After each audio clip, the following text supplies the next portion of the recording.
Howdy, y'all. Welcome back to the Lone Star Podcast. Got a real special edition here. I'm on location at Salt and Time Butcher Shop in Austin, Texas with Mr. Bryan Butler. How you doing, Bryan? Hey, Jared, I'm doing good, man. Thanks for having me. Hey, man. Thanks for coming on. This is real exciting. So I first learned about you guys, it was probably a year and a half, maybe 2 years ago. I got kind of into butchering myself. I've skinned deer, cleaned deer my whole life, but I never thought about it as butchering an animal. I just cleaning and skinning a deer, and then quartered up and whatever. And so when I was about 15 or 16 years old, we went out, my brother, my dad, myself, and we got 6 or 7 deer on a weekend or something like that. And frankly, the processing fees for processing a deer, getting sausage and hamburger and all that stuff made out, or ground deer made out of them, all that stuff got too expensive and we couldn't afford to do 6 deer. Sure. So we went and got meat grinder, mixer, tube stuffer, DIY, all that stuff, and we started doing it ourselves again around 15, 16 years old. Enjoyed it. It was a family event. Everybody kind of put in on it. We made some good stuff. Well, we kind of shelved that for a few years because we stopped hunting. And then recently I started back with my stepboys. My wife has got land up her dad's family has land up in Amarillo, and we took the boys out hunting. Same thing. We brought back. All right, now we're going to clean it and do all that stuff. So at an older age, I got into it more of the art form of doing it correctly. Right. And so I started looking at different butcher shops and different places doing it right, and just Google search Texas butcher, this and that. Here comes Salt and Time. Yeah. And y'all stand out, man. You're different than a lot of other places around here. Well, thank you. I think your story is pretty much my story. Okay. And a lot of Texas natives' stories. I think we all kind of grew up hunting a little bit. And usually as you get a little older, it gets a little harder to do. When you're 16, 17, 18, you're more focused on other things in life, and you kind of come back to it eventually. I think I hear that a lot from folks. Yeah. And learning how to butcher that way is self-teaching, and I think that is kind of a fundamental way for people to get into butchery. And yourself be an example of that. Yeah, absolutely, man. So what really caught my attention with y'all's shop over some other places is the high quality cuts, meats, dry age, the attention to detail on all that stuff that you don't necessarily get going to, as much as I love them, HEB or Kroger or places like that. Sure. Which, growing up, most people, that's where you go get your meat. Yeah, absolutely. Then that was the intention when we started out was, and at that point I had about 15 years of experience in the retail setting in groceries and stuff like that. I had fresh out of school. I went to a trade school. Fresh out of school, I worked at a small mom and pop where we still did some swinging beef and a little bit more fabrication, but that was only for about 2 years, and then went up in the grocery store world. So when we decided to open Salt and Time, at that point we were really just doing dry cured meats. But I was like, hey man, I got a strong retail background. It only makes sense to have a fresh meat case. And obviously I hadn't lost any of my chops. I was a little rusty, but it kind of came back. But we really quickly wanted to have a shop that like you said stood out, and being different. The first thing that we installed that I think a lot of places don't even consider anymore, and that was an actual hanging rail, so we could receive beef in quarters or halves. And roll that in the shop and then work it that way. Just because of that, we are able to process the way a processor would, mean that we can break from the rail as opposed to the table, which I learned on the table, so I had to retrain myself on that. Yeah. So that was different. The way we set our cases, the cuts that we choose, processes like dry curing, dry aging, all of this stuff were things that have been more or less forgotten, And the biggest reason for that is that they don't make money the way that a grocery store needs to turn, profits and create margins and all that kind of stuff, which you have to do in a butcher shop either way, but there's another way around it, So when you buy a whole carcass, you got to use everything or you're not going to make any money. It's just kind of straightforward as that. And, we were talking earlier about the pork in the case and how much, fat is still left on that. And that's because they're heritage breed pigs that are what we call larders. They put on fat they're predisposed to. And folks will come into the shop and they'll be like, wow, pork with fat on it again, it's because they've been so trained by the grocery stores, to look for the most minimal, amount of fat. And I can see the point of view. In some cases, it's like, well, I don't want to pay for fat if I'm not going to eat it, but you should kind of always cook with that fat. Yes. You don't, just because it has, a half inch or an inch of fat on the outside chop doesn't mean you have to consume that, but it'll cook better with it on there, And I always tell folks, if you don't eat it, save it, continue rendering it, put it in a jar, and start your next pork chop off with that, or your next steak off with that, or whatever. Yeah, good call, man. There will, through some other podcasts that I've listened to, there was a big campaign in the 70s, 80s, 90s of don't eat fat. Sure. That was cause of cholesterol. Fat is the cause of heart disease and this and that. Well, that's all kind of starting to change. It's swinging back the other way now with the keto diets and the, paleo, exactly. all these things. Yeah. I mean, it just kind of comes down to something that I think the health world, the health industry, kind of battles with all the time is, process. The more things are processed, the more things are turned into a product, the higher likelihood that they're probably not as good for you. Yeah. A lot of folks would see, a pint of lard and think that's the worst thing you can put in your body. Well, actually, your body deals with that a lot better. Yes. Than sugar. You're right. The fear of fat is huge, and you don't.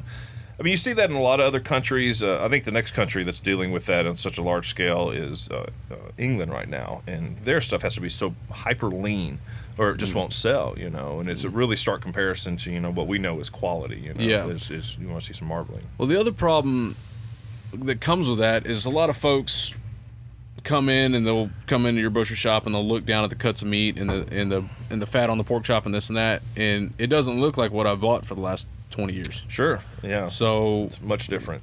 So some people can misconstrue that as being a bad thing because it's different, right? Mm-hmm. Now, that's just human nature. It doesn't look like what I'm used to, therefore it's not good. Yeah. And it's how do y'all kind of battle that? What kind of do you try to educate customers when they come in? Sure. Anytime we have a customer comes in and they have any hesitation or any questions, we see that as an opportunity. Mm-hmm. We seize onto that opportunity to try to explain, why this pork is this way, what's the difference, what is heritage breed pork, what are we talking about, hopefully there's some farmers listening and they know what that's about, they understand, heirloom varieties and heritage breeds or species or types of plants or whatever that without humans at this point trying to save them, we would lose them altogether, and particularly to speak to the pork, we're talking about in this podcast is a red wattle breed pig, which has a really unique history here in Texas, brought over by the Spaniards as most pigs were, in the early colonization of the United States.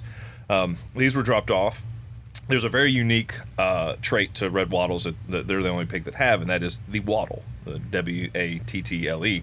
And it is a small appendage that hangs off of the jowl of the pig, off of the head. And these pigs were basically brought in and bred, and then for whatever reason they chose not to continue to breed them. They escaped, just like they still do today, and became a feral pig. I believe, if I can remember the Wikipedia entry correctly on this, that I believe it was in the either late 60s or early 70s, a gentleman in East Texas saw these pigs running wild, and he knew that's something special there. That's a pig that we haven't seen in auctions in a very long time, so he decided to capture some, bring them back in. The way you purify genetics is you breed that back to a full-blood Russian wild boar. That will bring the heritage breed traits to the surface, and then you can begin to breed, to that. You run into a classic problem, though, when you're working with a finite group of animals, and that is you can only backbreed so much before you start to, wind up with an inferior product. So he ran into that wall. About that time, he realized that there's a guy in West Texas who had done the same thing. This is before the internet, before emails, before anything other than probably circulars. I would think there was probably farm letters or whatever.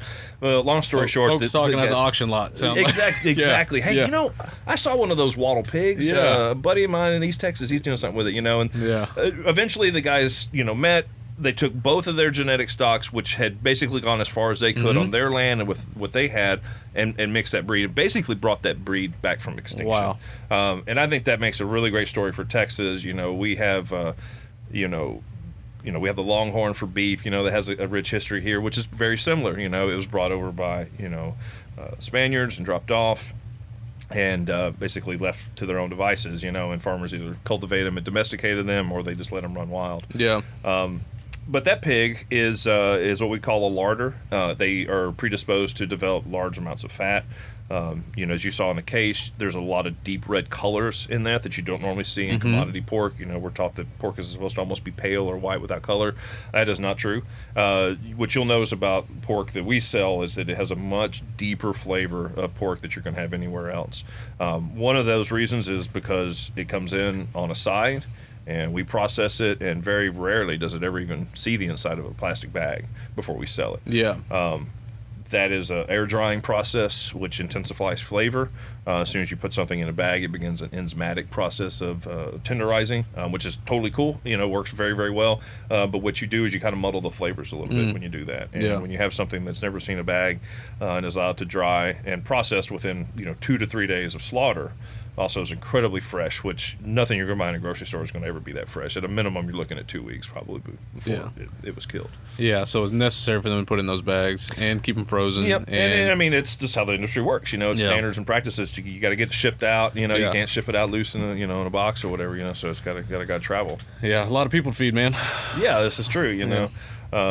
We really like our breeds here, and like we were talking about earlier in the case, we really try to talk about what we do for lamb. We do the Droper breed, and we also do a St. Croix and Droper cross, which are both really, really nice. Not Texas breeds. I wish they were. There isn't really a Texas lamb per se. Goat. Maybe the closest thing to that. Yeah, all bad in West Texas. Yeah. We do a lot of Longhorn for grass-fed finished. We do an Akiyushi F1 cross for our kind of really top-tier stuff. And honestly, our Angus beef that we bring in from Cameron, Texas is also really, really nice and usually grades out of choice or prime. Yeah. And then we talked about the pork already. So I'm catching a good sense, and I'm liking it, of the Texas-themed farm raising. I mean, so why is that important to you?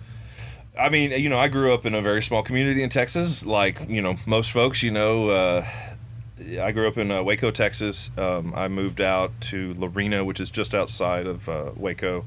I guess I was probably 13. I think I started school out there in 6th grade or something like that.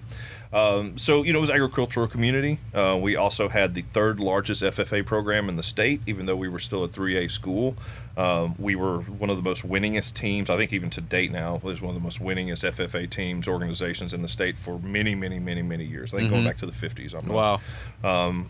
Even then, even though I had to battle with my early morning band class and my early morning ag class, I always wanted to be out at the barn, doing, helping my friends who either handle animals or shear sheep or do any number of the, farm agricultural things that they were trying to teach in our FFA program, as well as a really nice, welding class and stuff like that, which I enjoyed too. Yeah. But, just being a country boy and being raised around, livestock, understanding husbandry practices. These are things that I kind of started off with really early, though I never worked on a farm, never raised my own show animal or anything. I was exposed to it very early on, and I realized, what the difference was in good husbandry versus not good husbandry, and ultimately what that meant to meat. And I learned this very, very early on, and that kind of has carried over through the years. 23 years now of cutting meat, that's some of my first questions I asked new producers, is like, well, let's talk about your animals. How are they raised? What do you allow? What do you not allow on your ranch? I go and tour ranches on a regular basis. Even some cases I'll come back breaking out in hives because I got exposed to something I'm not used to living in the city these days. But, I walk around the barns, I look in the trash cans, I look for, antibiotic shots and stuff like that, which even though guys will say they don't use, and you go back there and you see them, Yeah. You start asking a little bit more questions. I like to think I know what I'm looking for and everything. I like guys that are conscious of paddock management and trying to be sure that the grasses that they're grazing on are of high quality, because that's going to benefit them even in the finishing process. It's just something that, being from Texas, I feel like, everybody should have a little bit of that understanding, in their background. And it obviously plays right into the market that we are in today with the farm to table movement that is, 10, 15 years strong at this point now. Booming, right? I like to see that these smaller farmers are able to get their food to market. You talked about the fear of fat phase that we went through in the 70s. Well, there was also another big push that the agriculture industry was pushing, particularly the meat industry, and that was the slogan, go big or go home. And what that was basically was a move to squeeze out small producers. They wanted to keep production on a certain level so they could send, 40 head at a time versus 2 or 3 to a processor. This was a way that they could. A lot of factors went into that. One was, fewer inspectors available to work at processing facilities. So if you had to, 'cause Texas is such a big state, if you had to drive out to just do 2 animals, that didn't make a lot of sense when you could go to more of a centralized place and do 40 at a time or something. Yeah. That is all but blown up in Big Ag's face, basically, because now we see just the opposite. We see, and I think this is more checks and balances than anything, that you can now get an animal that you care for, that you raise, and or, maybe have a specific diet for, or you're shooting for a certain tier of exposure in the market, that you can actually get that. And we pay. I won't quote my prices on here, but let's just say that there's nobody that's going to pay what we do for pork, beef, or lamb in a grocery store based on my costs. Now, does that equate to a higher price point? Yes, it does. But we never set out to sell cheap meat, in any way. My thought is that if you're going to spend the kind of money that you're going to on a high quality steak, there's certain things that it needs to be, and I think all of that husbandry that I talked about plays into that. I think in grade plays into that. So if a farmer does choose to spend the time on feed, or a specialized feed, or to drive them to a better pasture to feed or finish on, that is going to basically pay dividends in the end. And I don't think that was something that we had 20 years ago. Yeah. I think it was all export market, and when I learned this fact, it kind of blew me away. But as a young man, I was driving around country roads with, I think, my ag teacher. I think we were going out to a ranch or something like that. And I was asking him, like, where does all this beef wind up? Because I just assumed that just goes to the supermarket in some way. Well, that's not the case. Most of the beef we see on the highways are destined for the export market. Yes. And that's, I guess that's good, good for our economy. But it's not as good for supporting our local farmers and ranchers, because it's going to offer them the lowest amount for their animals, and that's the lowest amount for their time and energies and their, commitment to the land. Yes. And, to agriculture in Texas in general. Yeah. So, it all kind of plays in together. Yeah. So my father-in-law is in Amarillo, or Clarendon, Texas, right? Mm-hmm. And that was kind of my first exposure to large scale, agriculture in that sense, right? So he's got 3, 4, 5,000 acres that he farms alfalfa in, right? And he sells that to high-end horse guys and this and that. But he also has 2 feedlots where he's running purebred Angus out there, and has been doing so. I met my wife in 2012. It was just when I started going out there, and I was like, well, this is a hell of a production, right? Yeah. And there's a lot that goes into it, man. Them guys are working around the clock all day long. 2 to 3 shifts a day, yeah. Yeah, morning, night, whenever, especially when that alfalfa, man, whenever it's time to cut, we got to go cut, and we don't stop until it's done. Yeah. And it's them guys' work. So that appreciation I had for the agricultural life, the farming life, and everything like you're talking about, really started resonating with me, then, and I started paying attention more. Mm-hmm. And much like you're saying, the farm to table movement, there's a lot of folks wanting to know where their food comes from now. Seems more than I've ever noticed or paid attention to. In the last, like you said, 10, 15 years has been that movement, and the folks are. It seems like they're willing to pay a little bit more to make sure we get good quality meat, stay away from the factory farms and the mistreatment of animals and this and that. It's a big movement. There's a lot of exposure, Netflix documentaries, sure, stuff like that. Michael Pollan, yeah. So there's been a lot of light shown on that industry, right? That's kind of causing all this change and reform and this and that. So it's places like yours are what I want to highlight. That you take the time, the farmers, you go out and see the ranches, you do the work, do the legwork, where I know I can come in here and get a good quality piece of product, and can talk to you about it and get educated at the same time. So that's pretty exciting stuff, man. Yeah, it's like I said, every opportunity we get to, really explain, why we do it the way we do, we jump at it, and we've had several other well-functioning butcher shops around the country that have recently opened up, kind of come down here and, ask a lot of questions about, how we were doing it and everything. It's not easy. It does take a lot of work. There's definitely bleak times, sometimes you have guys I had a guy yesterday that kind of balked at my prices a little bit, and I explained it as best I could. I told him where it came from, everything I could say. He ultimately understood. He goes, "Oh, this makes sense." But, he was kind of saying, guys, like, you have to ask those questions to get those answers. Yeah. And when I noticed this, we're talking 15 years ago or something like that, I was at a food co-op here in Austin, and they had basically all but, killed off the meat market in the store. It was not much attention spent to it. And as I started working there and kind of took over, I obviously wanted to build that up. And one thing I noticed just kind of right out of the gate was people had a lot of questions. And this wasn't, basic questions. This place is 2 blocks from UT campus, basically. So we had a lot of people that were highly educated coming asking questions that I did not have the answers to. And, honestly, the trade has kind of, butchery, meat cutting, has been tough on me physically and mentally over the years. And there has been several times that I kind of want to get out of it. But it was at that point that suddenly things started to click for me a little bit more. We talked about, being involved in ag when I was younger, and I kind of realized that these questions they're asking me relates to that, and I spent a hot minute trying to re-educate myself on a lot of this stuff. I don't want to take credit for being the first guy to bring it into Austin or whatever, but I started working really closely with local farmers and trying to find products out there. And there wasn't very many, at the time. Jim Richardson was the only one who really had heritage breed pork available. And we brought a lot of it in, in the very beginning. Now Jim is doing fantastic. If there's an industry that, or a rancher out there that I'd like to highlight, it'd definitely be Richardson Farms. Jim is a retired veterinarian. He knows how to take care of animals correctly. He has a biodiversified farm, which is integral to doing any of this that we're talking about. It's actually the myopic industry that has really, well, like I said, checks and balances has really created folks to ask questions.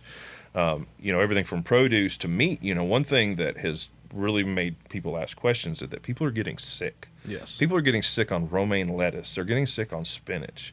And it's because we have pushed that industrialized process to the max. And, if that means, well, the guy who's picking isn't washing his hands at a certain interval or whatever because he's told he needs to put more on the truck. And the same thing with meat. If they don't spend the time to be sanitary and to work clean and be sure that every part of the handling of that is done to a certain standard, you wind up with foodborne illnesses, and that's why you see that the recalls consist of millions of pounds of meat. Not like, if I had a recall on my meat tomorrow, it would be about 25 pounds. Yeah. And that's what I think people want to know. It's like, you can come in and buy ground meat from me that is from a single animal. Yeah. Not from hundreds. And that's what you get when you buy a tube of meat at a I hate throwing people's names out there because everybody does business because they have to do X. this. Yeah, exactly. But like I said, they all have to make money too. But that tube, will have a lot of different animals in it, whereas, like I'm saying, we have a single source, and a lot of folks don't even really see the value in that. Like I tried to explain that to some guy who was, fussing about the burger one day. It's like, this hamburger was made from one animal. It's a single source burger, and while that is even a selling point in some places around the country, yes, we don't even get around to it. But for me, it's more of just the way we operate, and that's really what I try to explain folks when they come in. I've always felt that nothing is going to get you any further in this industry, particularly, than honesty and being transparency and transparency, and have some tenets that you want to hang your hat on, like integrity and honesty and things like that. And if you just live that way and act that way, people will recognize it, and our notoriety now hasn't gotten there for any other reason but that. We don't do a lot of PR. We've got more media that happens organically than we've actually sought out. The questions you're asking me today, I answer on the case regularly, and I'd love to, it's stuff I love talking about, and it doesn't take long talking to me to realize I have a real passion for it. Yeah, absolutely. And, that's, that's not something that people can learn. It's something, and to kind of go back to the very beginning of the conversation, it was exposure to this early that I realized how important it is, because it is part of. I mean, I think it is part of being Texan. Is hunting, is knowing the land, appreciating the land, knowing that worst comes to worst, we can survive on the land. And I think in the back of our prideful hearts, we know that we are self-sufficient. Yes. And that's a very important thing. Yes. And it's an important thing to be self-sufficient in all aspects. So a sustainable business, that's a term that's thrown around a lot, and is probably misconstrued a lot too. Being sustainable means a lot. It means that for every ounce of meat I bring in, I get a return that allows me to buy 1.5 times again that meat, so that I can pay my bills and afford the next one. And if we don't do it that way, we don't stay in business, Yeah. and that is hard. There's some weeks where we're slower that, it gets scary at times, but just kind of doing things honest and keep things going will kind of keep you above water most times. Yeah, absolutely, man. And being very creative, I guess, as far as that goes. We waste nothing. We usually take things that are considered byproducts and try to turn them into something else, Yeah. secondary. Yeah, it's you mentioned being aware of where your food comes from, the animals, the land, hunting, like you said, being part of being Texan. I agree. I mean 100%. I grew up going to the Houston Rodeo every year and walking around seeing all those animals being shown and this and that. And talk about education, man. Them guys up there are constantly willing to talk to you about whatever you want, man. But it's important, I think, for folks, if you're listening, whatever, to support folks like you and your local butcher shops and farm raised. We have a place in between Alvin and Manville called Froberg's, which is they plant rows of berries, I mean all kinds of vegetables and everything, but you can go out and pick it yourself. Oh yeah, I think I know what you're talking about. Yeah, so bushels of whatever, and you pay by the pound. And it's a fun thing for kids to go do, and we used to go do it when we were kids and stuff like that, and it's been running forever. But it's also a good place to go support and actually go get fresh vegetables that are grown right, because you can go see it at any time. I think it also gives you a pretty good idea of how hard a work it really is. I mean, you're right. It is a lot of fun. It is great for families to go out and do all that. But boy, by the end of it, you might be like, "Man, my shoulders are kind of sore. My hands kind of hurt." Well, the funny thing is, we used to go pick blackberries, and my mom's be like, "Oh, it's like hunting Easter eggs. Just get in there," and the blackberry thorns, and I'm a little kid, and I'm getting. It's rough. I'm like, this is nothing like Easter eggs. Yeah, not quite. I don't remember bleeding so much. Yeah, they conned us out of that a few times, but the blackberry jam that came out was excellent, man. Yeah, I bet it was. Yeah, so that's awesome. When did y'all get started? Like, how did you transition from your retail butchering into Salt and Thyme? Yeah, so I mentioned.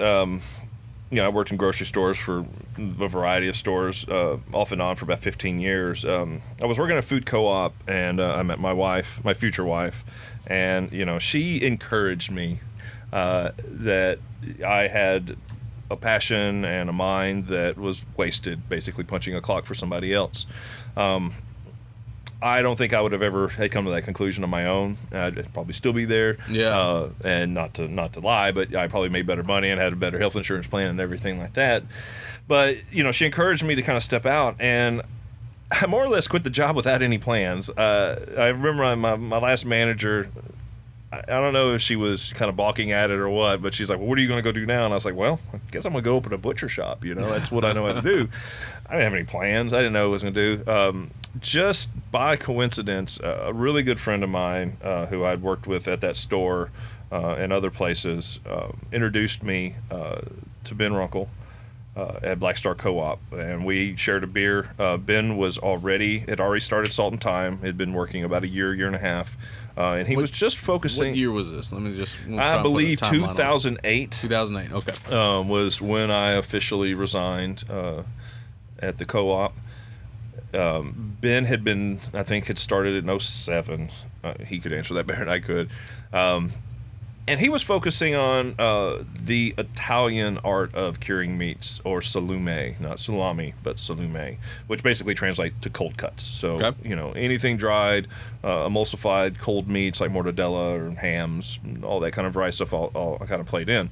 Ben has quite an interesting story as well. He was a vegan for a long time and basically, wanted to have more confidence in what he bought. Mm-hmm. So that led him into a butcher shop apprenticeship. He wanted to know. That's the extremes. Yeah. I think that's what you see with people who do go vegan or vegetarian, is that what they want is control over things. Well, that can be found anywhere, Yes. including diving into the meat industry and finding out what's good and what's bad about it.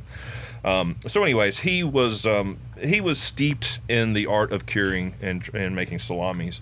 This was actually something I had really never done. I had cured bacon and hams and stuff like that, but I'd never, dry cured something and hung it up for 6 months or something like that. So I was really interested in it. And he obviously had never really been much of a butcher, and even at that point, he was taking a long time to process a half pig. So, anyways, we're having this beer at a Black Star Co-op, and he's like, well, this is really great. I'm getting a half hog next Wednesday from Jim Richardson. Would you like to come out and cut it up? And I was like, yeah, man, sure, that sounds great. We had a little commissary in Niederwald, Texas, just outside of Buda. Very, very small town, has the highest populations of rattlesnakes in the state, which is something that I learned after the fact. That's always a fun time. Yeah. All limestone, so lots of holes. Yep. So anyways, we went out there, and as Ben tells it, it took him about 30 minutes watching me break that pork to realize there was no reason for him to pick up a knife anymore. So basically, I just kind of kept coming out there and processing, and we were making stuff. And at that point, there was nothing formalized. We were just doing farmers markets, so we'd go out there, 2 or 3 times a week. We'd process. We'd break down the hog, we'd process, we'd hang up some salami, we'd make some lunch meats, pickles, and different things like that. And then we'd go out Saturday or Sunday to the farmers markets and sell, and if we did $1,000 a day, we were ecstatic. It was small money at the time. There's no joke about that. We just kind of kept doing it. We saw a pretty big interest, on all facets, everything from, can you bring me a fresh cut steak, to your salami's fantastic and that's all I want to eat from now on. We realized that inevitably a brick and mortar was in the works, and even folks thought we were going to open a trailer first, and I had no interest in opening a trailer whatsoever.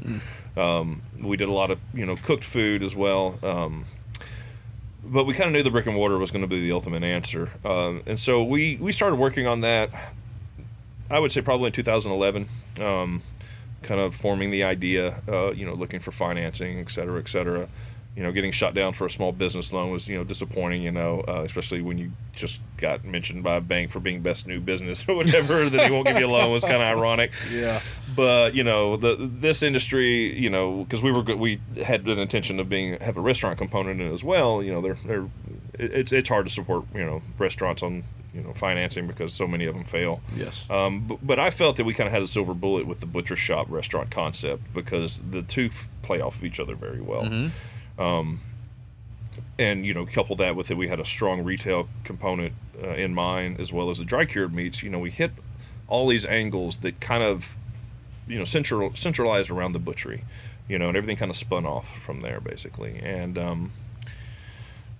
so we looked for a location for about a year, and everything that you hear about location is entirely true.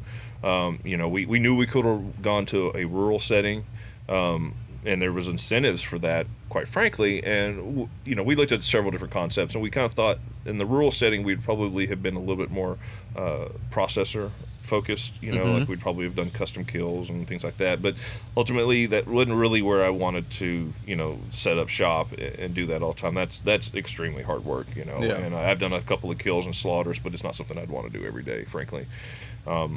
Respect to those guys, slaughtermen are a different breed altogether. Yeah, for sure. And there's not enough of them. I was going to ask about that. Yeah, well, there's not enough of them. There's not enough people that are trained to do it efficiently. It's one of the biggest problems worldwide right now is actually processors, and just a lack of standards that is really plaguing the industry. I can go into in depth on that, but I'm afraid I'd get a little angry because it is frustrating at times to deal with. We'll keep it light. But anyway, so we got all our ducks in a row for Salt and Thyme, and we started build out at our location at 1912 East 7th Street in about early 2012. We did most of the build out ourselves. Ben laid all the tile work. I did most of the painting. We did a lot of the grunt work as well. We did it on a very tight budget, and we still came in over, like everybody will. And we started out with just the retail component, and we were doing lunch at the time, and we have a bar that serves beer and wine. And it was a slow start. We didn't do a lot of advertising. A lot of people from farmers markets found us eventually. A lot of my former customers at the co-op and other stores I'd worked at in town eventually found me. This little lady came in and it's like, "I've been looking for you." And I was like, "Really?" I've She been goes, right "Well, here." you make the best ground meat anywhere. I don't know what you do different, but it's just the best." And this wasn't here at Salt and Thyme. This was places I'd worked at before. Yeah. I couldn't say the things about that ground meat that I did before. All I told her was, "Well, ma'am, I clean it the way it's supposed to be done, and I don't put silver skins and gristle and stuff like that into ground meat because that's not what you want, And I also grind it coarser than most folks do. I do it on like a sausage plate versus an actual like 3/16, which you see that really thin ground meat a lot lately. The reason for that is that you can put more gristle in it when you use that smaller plate. So I didn't like that. I always like doing a coarser grind. I learned that from a butcher from Louisiana, actually, and that stuck, early on in my career. And the rest there, we went through an expansion at one point, I believe in 2014, where we added about 40 seats. That was clutch for us. That really allowed us to do a lot more in the restaurant. That created a lot more balance to our bottom line, basically. Dare say it maybe pulled us out of a nosedive. My partner was strong on that. I was more focused on the retail set and not quite as focused on the restaurant. Fortunately, it wasn't just me doing it. Partnerships are challenging at times, but they're also another good way to have checks and balances, to keep using that phrase. We're able to watch and manage things kind of individually as opposed to trying to manage, what did I name? There's 5 components to our business, basically. If I was having to watch all of that myself 100% of the time, something would slip eventually, So we kind of divide and conquer when it comes to that. Since then, we've been on a pretty good rise. I think every year our bottom line has been better than the last. And right now we've officially announced that we're opening a second location in South Austin. In Houston, Texas. In Houston, no, I wish. It's funny. I get a lot of that. I get a lot of people want us to go up to Dallas and everything. And, it's not completely, inconceivable. What we've wanted to start from the very beginning, and I've had a lot of guys come through here as butchers and chefs, for that matter, that we've tried to tell them, like, look, we don't want a franchise, but we would love to devise and create a business model that's replicable, that we can move to other locations and keep our brand on it. That's a slow burn there. That's one that takes a long time to do. I'm a little bit older than Ben, but we're not young men. I'm 42 right now, and like I said, I've been cutting meat for 23 years. And it wears you out. I've been a lot of 50, 60-hour weeks since we've opened. I've worked longer hours than that in grocery stores. Before. And I started cutting when I was about 18 years old. So most of my adult life has been working in cold conditions and lifting a lot of weight, and as well as the stress, mental stress. Is definitely not something that you should take lightly in this industry, for sure, because it is. There's always challenges. I actually was just listening to a story the other day that was kind of talking about we're trying to get better at our planning and having regular meetings and structured, to everything, which I think everybody should do, in life in general. But something I kind of realized really quickly is that it's hard to make really rigid plans when you have to react to things constantly, because sometimes things have to take priority over it, And one thing about being a butcher is you have to be very reactionary. You have to have a sense of urgency, and without these things, you're in a world of hurt real quickly, financially and probably physically and mentally as well, if you're not prepared to kind of deal with that, constant stress, Yeah, 10-4.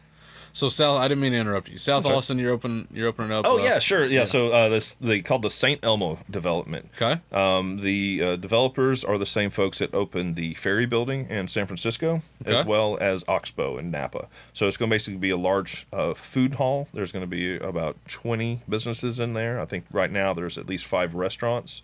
not including us, and then we will have a modified concept from what we do here.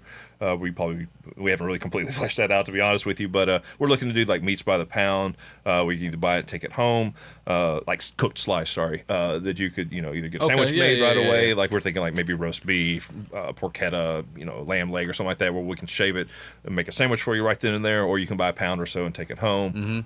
Maybe brisket. I'm not really sure yet. We were talking earlier about it's hard to compete in the barbecue world unless you commit yourself to it wholly, and that's just I don't really need. I don't want to compete with. I don't want to compete with these guys because man, there's some damn good barbecue out there, and at home I can make a damn fine brisket on a commercial scale. It takes a lot of dedication to that craft alone. But anyway, so we'll also have we have meats by the pound that you can kind of sit down and have that, or take it home. We're gonna probably have a wine bar and some canned drinks, canned beers, etc. We'll have a full service meat case, kind of like we do here. And maybe some more packaged items in that. We'll also have a grocery component with produce. They'll be locally sourced through farmhouse delivery and dry grocery that we'll try to source, dry goods and stuff like that from around the state. If not, bring some stuff in that we really like from the rest of the country. That's awesome, man. Maybe even a juice bar, I think, was the other aspect we were talking about. Why not? Why not, When is that looking to be shaping up? Well, I'm hoping we're going to be taking possession of the shell, spring next year, something like that. As far as an official opening, I have no idea. Yeah, too far out. It is nice, when you work with these large developments, is that they will do a good bit of the work as far as trenching and getting refrigeration installed, because they don't want to have all that disruption once they officially open. So hopefully we'll receive it, and all we have to do is kind of roll product in and display pieces and be ready to go. Not a bad thing at all. How do y'all find your produce and your pickling or anything like that kind of y'all do on the side other than meat? Is that something you still go out and kind of farmers market kind of find stuff? Exactly. We've made a lot of relationships over the years with farmers at farmers markets, if not people that come and approach us directly, as well as honestly. The big broadliners are now realizing that there's big money there. This is that go big, go home concept right out the window. That, there's several. There's a local distributor, Farm to Table. He does a lot of stuff where he'll go and he'll buy up, whatever's left over that the guy can't sell at farmer's market, and he'll take it and then sell it to restaurants. Man, pickled okra. Yeah. Oh man. Yeah. That's one of our favorites, and always quite abundant in Texas. We also want quality, of course, and consistency. We talked about that earlier before we got on the mic, but, if we do pickles, for instance, we want them to all be the same. We like specific varieties that work, Persian pickles work, best for like small cornichons and stuff like that. We want to stay away from the really big ones that have thick skins, because that doesn't make quite as good of a pickle. So it's not just going and just picking up a bushel or whatever. It's like we have to really kind of know what you look for. Yeah. Let me ask you this question: What's your favorite cut of meat? Well, I like most Texans, beef is kind of my jam. There's a lot of them that I really like. What I like is rather than a particular cut of meat, is a texture. Okay. Things don't have to be melt in your mouth tender to make me happy. I like something that may have a little bit more toothsomeness to it. Toothsome, I like it. So I like coarse grain muscles that consist typically of one muscle group. So that would be like the bottom sirloin flap, or the French name, the bavette steak, which comes off of the hip area. It spans the flank and the round section. It's not a cut that is easily found, although it is coming pretty much in vogue as far as a popular cut. You'll see in a lot of restaurants now. But finding processors that can pull it correctly, it's not the easiest to pull, and you have to take your time to do it. And those guys just don't take their time. So you wind up with a piece. It's kind of cut in half usually. It's interesting to see when we pull one off of a carcass versus what we see in the boxes. Quite different in size generally. You know? So I really like that one. Similarly, hanger steak or anglais. Very, very good muscle. One that was, at one point was actually almost a variety meat. In fact, I think still today it's technically considered offal because it's from the inside of the abdomen. Because of that, it also surrounds the aorta and is right next to the heart. So it has a very strong blood flavor. Okay. Copper minerally, Yeah. tastes like pennies or something like that, Yeah, as yeah. people have described it. But is probably one of the best cuts of meat on an animal, without a doubt. But I also like skirt steaks, outside skirt particularly. I mean, just can't go wrong with that. There's just a flavor to it because it's such a working muscle. Yeah. But yeah, there's, I'll pretty much eat it all. One thing that we do differently at Salt and Thyme is that we apply a process known as seam butchery, which is a little different than, say, the continental approach of, taking a chuck and cutting it across the muscle grouping and producing like chuck steaks, bone-in chuck steaks, or a 7-bone roast, or all these kind of old cuts. Well, in that, this just, if anybody's listening knows what a 7-bone roast would be, in that one cut is 1, 2, 3, 4. There's 5 different muscles that when we break it down, we pull those individually.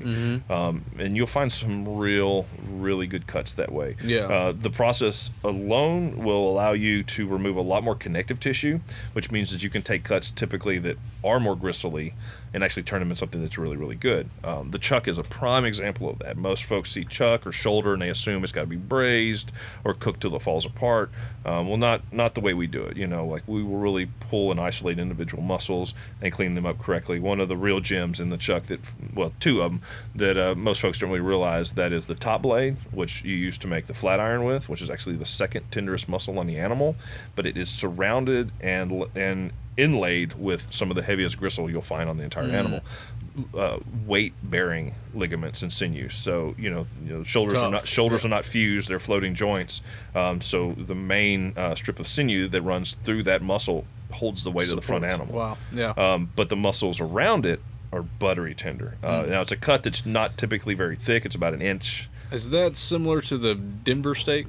No, but the Denver is in there as well. Yeah. The Denver comes from a muscle that's called the serratus ventralis.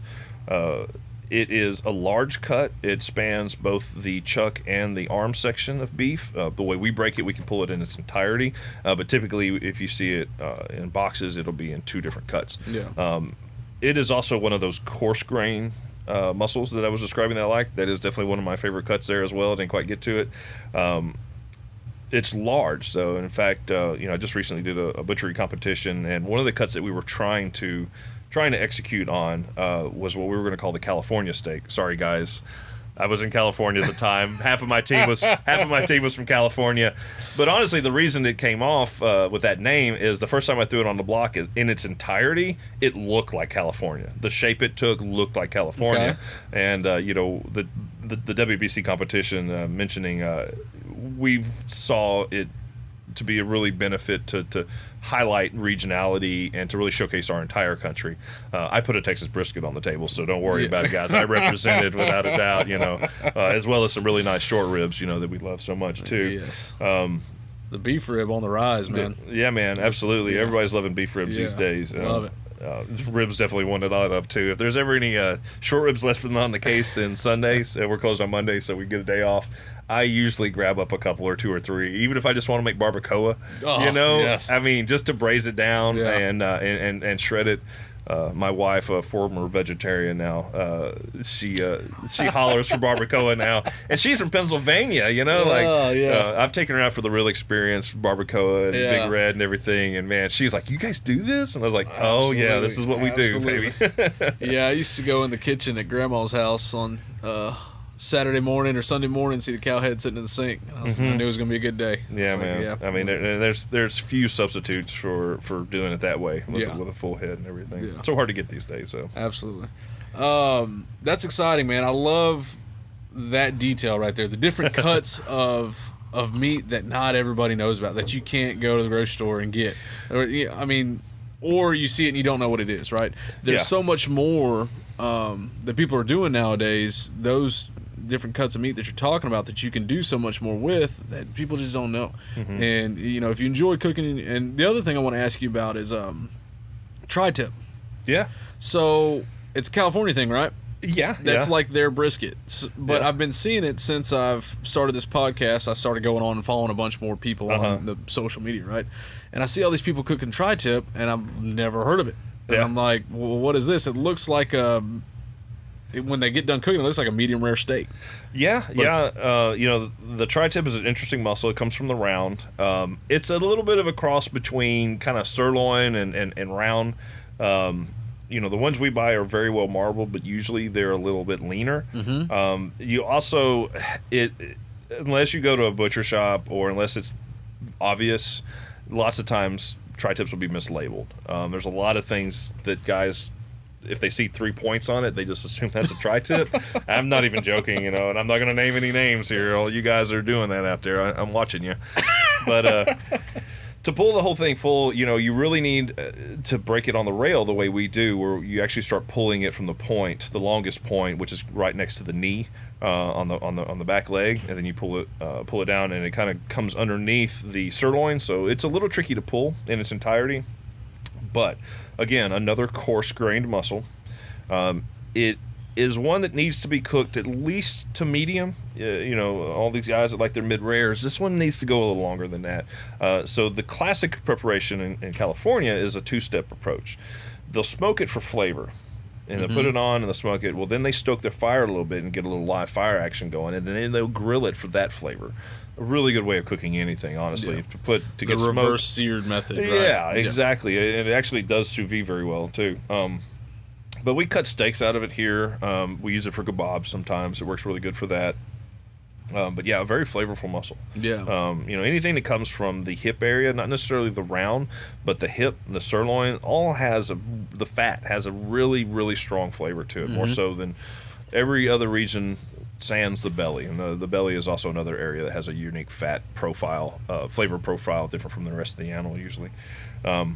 Yeah, it's funny you mentioned tri-tip because I'm actually thinking about changing the name in the shop to the Texas Tornado, because when I break them, they make this classic.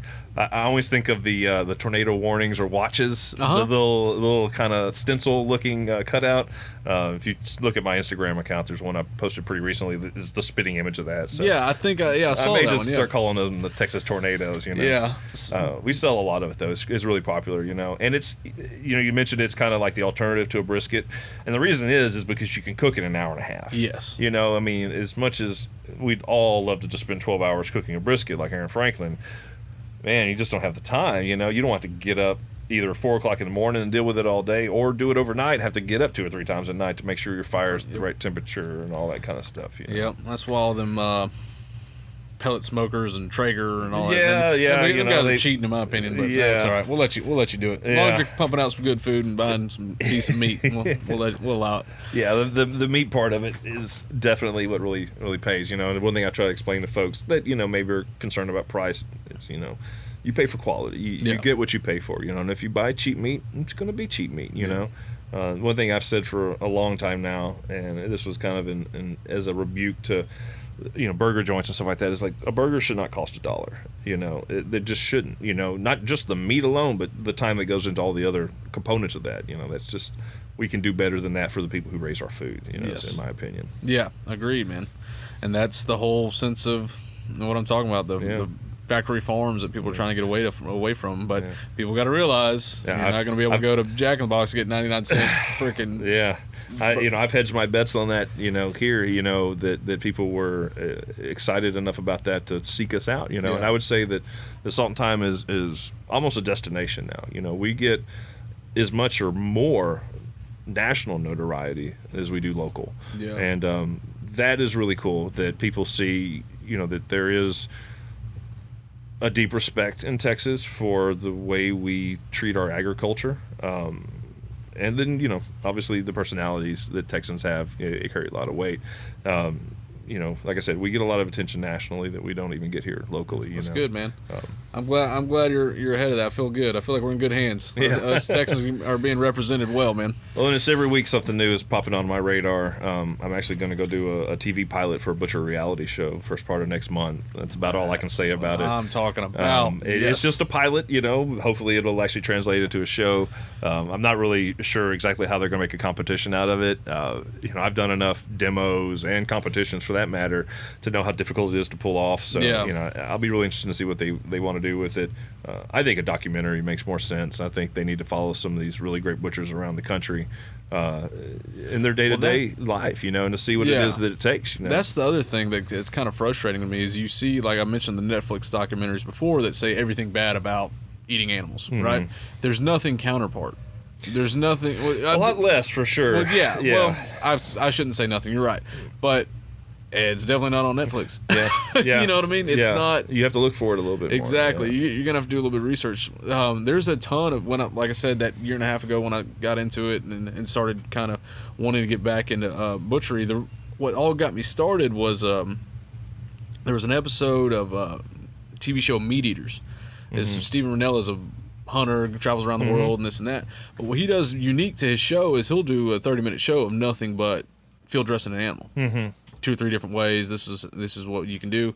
And then he also has shows where he cooks. You can take the shank and this is how I cook it, and it makes it delicious. You know, people just throw the shank away because it's too much to live. They don't know how to cook it. So his whole idea is trying to educate people on how to cook these different cuts and different meats. But he also did a couple butchery episodes where he says this is how you butcher. You make steaks out of the rear ham like this, and in the ribs you can do this. You know, just not wasting any part of the animal and how to cut it correctly and get the meat off the neck. What you can cook with it and all that stuff. And I was just like, yeah. So I'm sitting there, I'm like wide-eyed kid taking notes, and I'm like, next time I do it, I'm going to do it like this. And of course I screw it all up and whatever, and I got to grind it all anyways. But I'm trying to get better at that so we can use better parts of the animal. Make steaks out of it, and you know, do more than just, you know, the back strap, right? And then just grind everything else, make sausage and you know, ground deer. Yeah, there's a lot. You know, we do some game that we buy from a processor out here that's got a setup that he can bring it into the market, and a lot of hunters come in and they're surprised to actually see like full bone-in cuts of stuff like elk or axis or whatever they were able to treat a little bit differently than just cutting boneless pieces out of. You know, like I had one guy come in and actually bought these elk porterhouses, and he was just so ecstatic that he got both the tenderloin and the backstrap or the loin on that same cut. You know, and you know, for us, that's just how it's done. You know, in my opinion. I mean, I can't make any money boning it all out. You know, the prices would be insanely high. You know, so we're leaving that stuff bone in.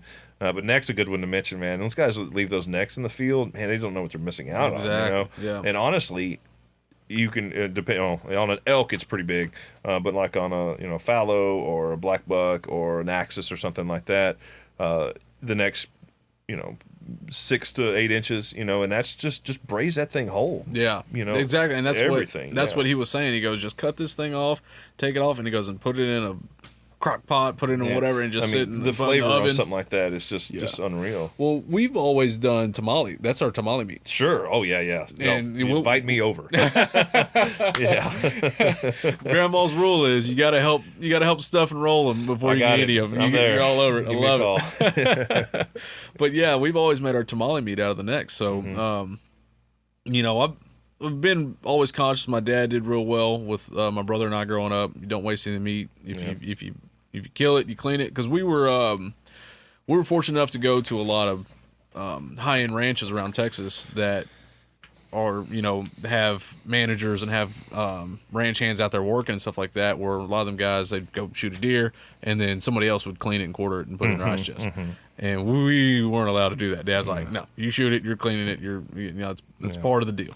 So I'm appreciative of that now because I have that skill. And it's, you know, there's part of taking an animal's life, right? You respect it and you go through the whole process. Yeah.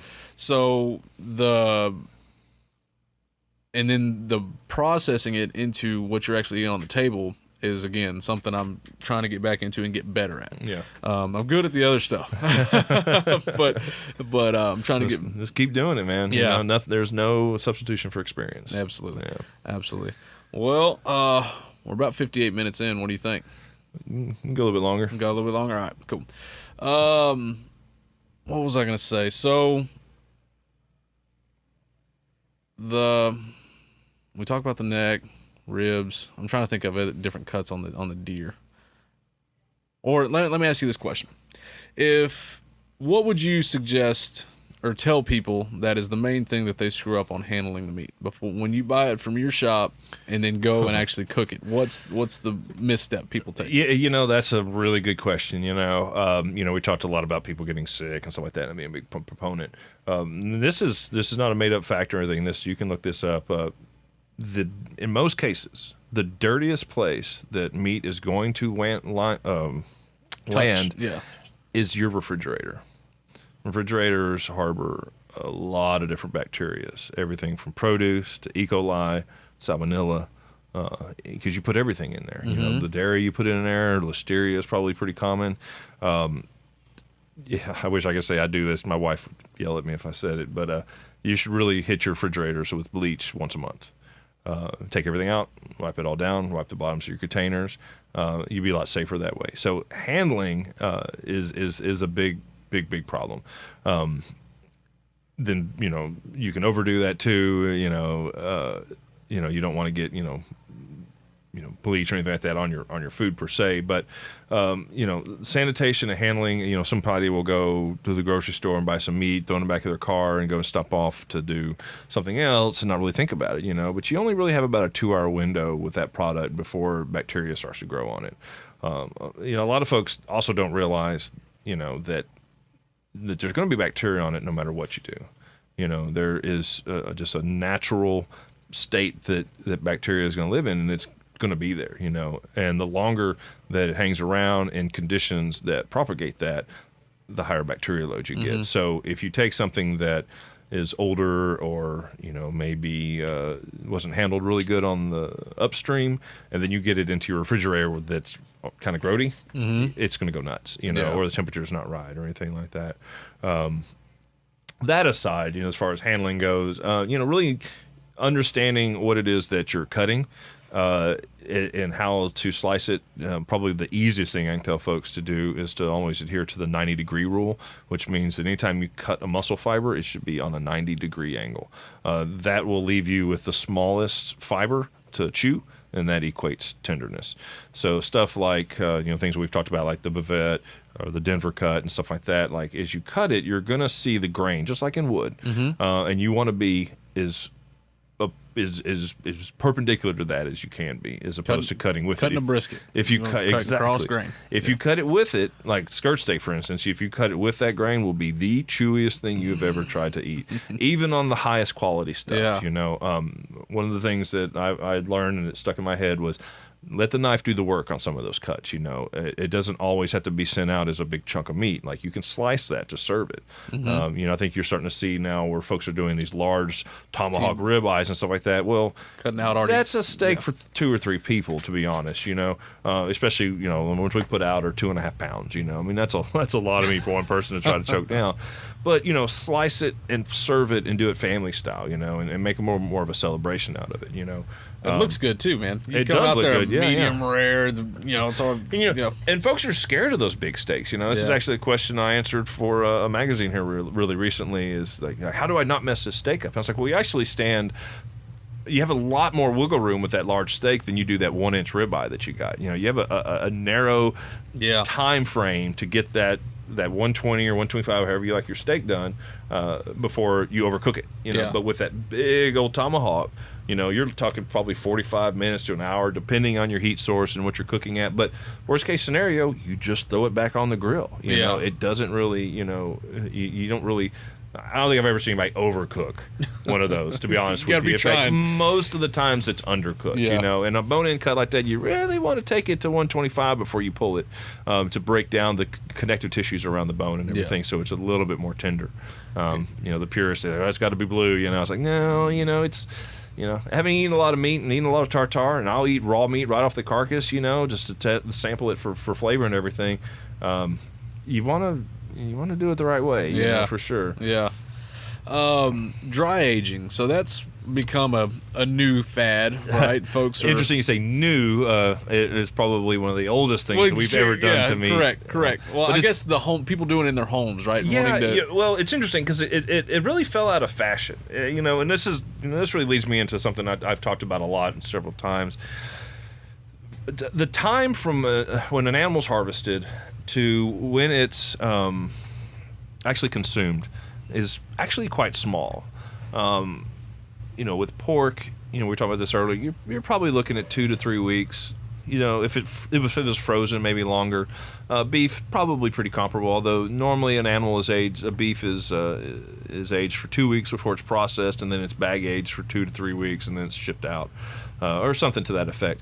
But to take something like dry cured pork, salami, and stuff like that, or a dry aged piece of beef, and to deliberately sit on it for months before you get money back on it, doesn't make sense business-wise. Correct. With pork, I've used the term pork escrow to describe it, but it's the same thing with beef. It's like I'm taking something that I spent X dollars on this week that's the prime stuff, the best cut, that's my money meat, and then set it up to expect a return in 6 weeks. Yes, I get that return then, but I have to have enough coming in on that week that I decided to hang that up to make the money on it. So because of that reason, it really fell out of fashion with butcher shops and grocery stores to do that.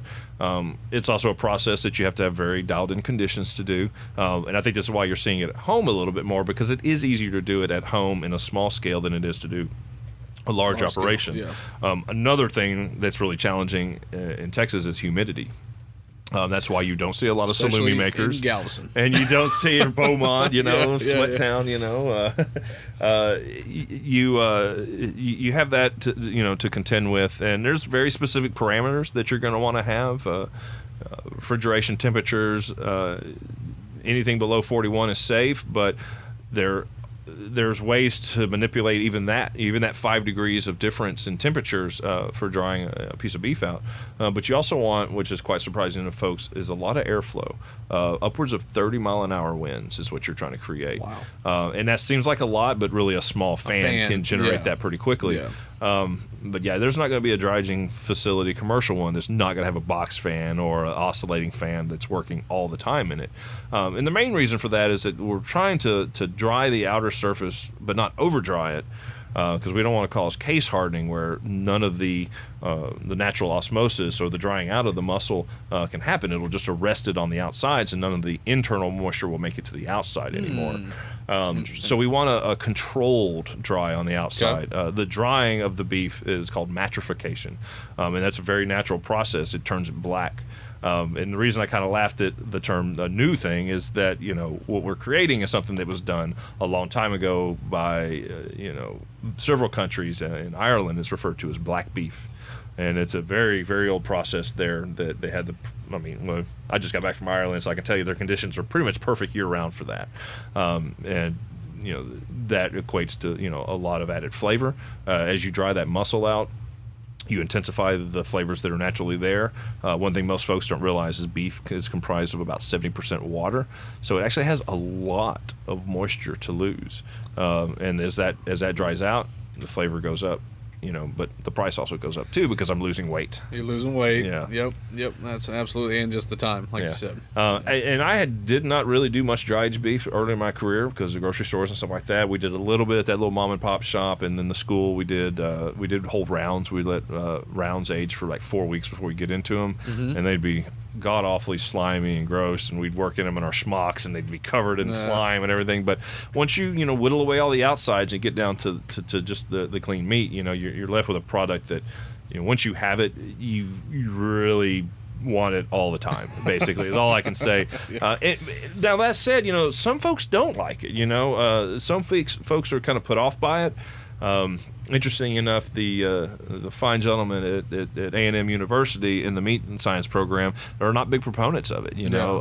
They're more used to that fresh beef, that box beef kind of flavor that's bag aged, because really, in a business sense, it does make more sense to do it that way. Like, you got to be a little crazy to dry age, beef, and to do what I'm saying, where you have to basically kind of wait on it to make a return on it. It's tough, to throw that into a business model like mine, and like, okay, so we have to take this that's going to go over a fiscal quarter, and we have to isolate that supply, so it doesn't hurt my books. I get accurate reading from bookkeepers when I do my inventories and stuff like that. It's challenging. But man, there's little substitution for it. We're actually rebuilding an antique Frederick case from the late 30s right now that we're going to address. Black thing out there. Yeah, yeah. It's a project that's been going for about 5 years and has not been easy, and we haven't spent a lot of time on it as we first started, but it's always been the intention. It looks good. Yeah, it's a beautiful case. Yes. I don't know if you've noticed it, but that case and the other are actually a matching set. Okay, no, I didn't notice that. They're from the same time period. They have the same hardware on it. I don't know what the upright was called, but the smaller one was called the seaplane. Really weird name for a meat case. I don't know why. But these two cases are so old that the coils and refrigeration components weren't using copper because copper was literally going to the war effort. Yes. So what we have is nickel-coated aluminum in those pieces, Wow. and that just is history, Yeah. And I really love having those old cases, not to mention that Frederick Free Floating Air has a huge history here in Texas as well, being based out of San Antonio and commercializing the first air conditioner window unit that we know today, not the old swamp boxers that, if you've really been in Texas, you know what a swamp boxer is. I think that's really great too. Frederick, they actually put themselves out of business because they made equipment that was so good that it never broke down. And I've heard, and I don't know if this is true or not, but I've heard this from a couple of guys, that the Maytag story, they bought the rights to that story from Frederick Free Floating Air. Really? Of the repair guy, never getting to do any work because his shit never breaks down, I don't know if that's fact or not. If somebody can confirm that, I'd actually love to know that for a fact. I tell that story all the time. I hope it's true. Yeah. So, speaking of Ireland, y'all just went last month to the World Butcher Championships, right? World Butcher Challenge. Okay. Yeah. This is a competition that's open up to the entirety of the world as long as the country can get a team put together. It's not the oldest running competition. It started in, I believe, 2008 between New Zealand and Australia. The very first bet was a bottle of whiskey. Nice. I love it. And basically it was just who's the best, and it slowly evolved into more English-speaking countries. I'm trying to remember the order, but I think it was England. The next round, they do it every 2 years. It slowly grew. The last two competitions, so the one that we were in and the one before that, was the first time they'd really opened it up, and there was like 8 teams a couple of years ago, and then this year was the first year that the United States actually had competed in this. I have been aware of it for many years now, and even though I've done a few competitions locally, I'd always been talking about we really need to get the United States to this competition. I never imagined that I would be part of that team. Yeah. The way it worked out, literally a week after I won the Best Texas Butcher title from Beef Loving Texans, I get a call from Tia Harrison, who runs an organization called the Butchers Guild out on the West Coast. Hey, Bryan, how you doing? Congratulations on your win. Have you ever heard of the WBC? And I was like, yeah. It's funny. I was just doing an interview and was talking about it, and she goes, yeah, it's great, Bryan. Shut up for a second.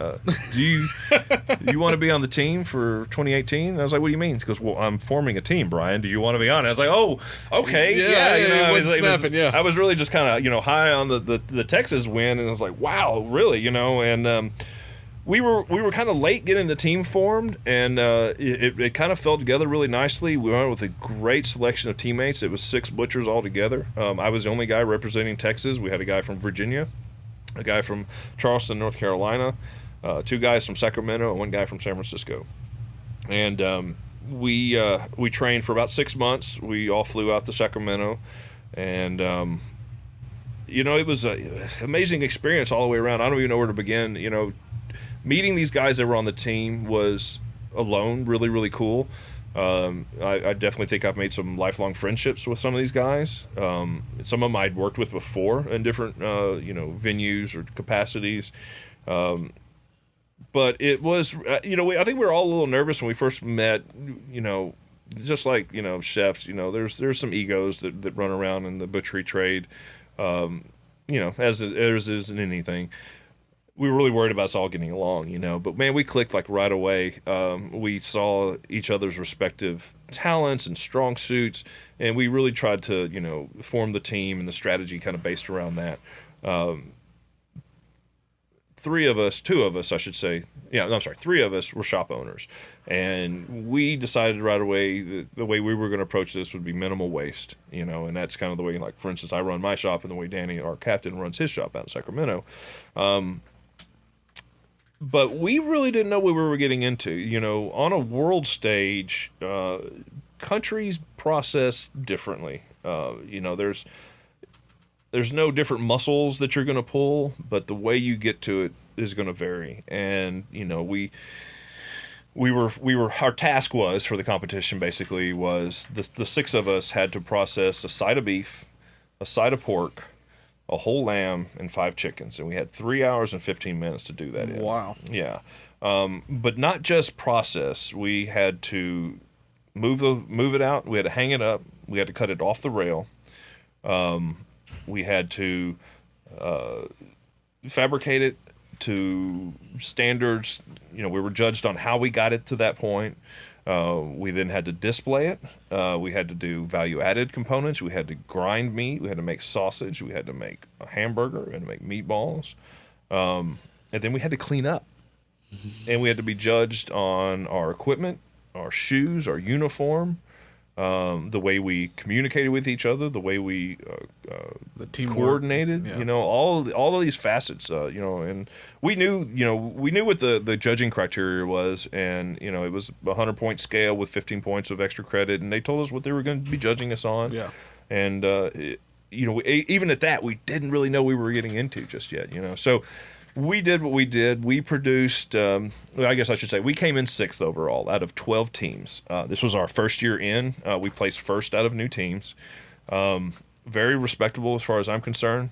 We lost to better teams that really stunned us all. Like to see Ireland won it, and to see Ireland set was absolutely amazing. Like I was really blown away at the technical precision and variety that they really did in their value added. Can you give us some example? Like what specifically were they doing? You know, well, made them one thing stand that out? they did that I really liked was they, in several countries, I shouldn't say it wasn't just them, but they kind of worked the culinary aspects into it as well. One of the things I liked the most is they had jars, like ball jars or wick jars, filled with rillette meat. Rillette is a French preparation for braised, typically shanks and Okay. tougher meats in fat, so kind of confit. That basically is a spreadable pate when it's done.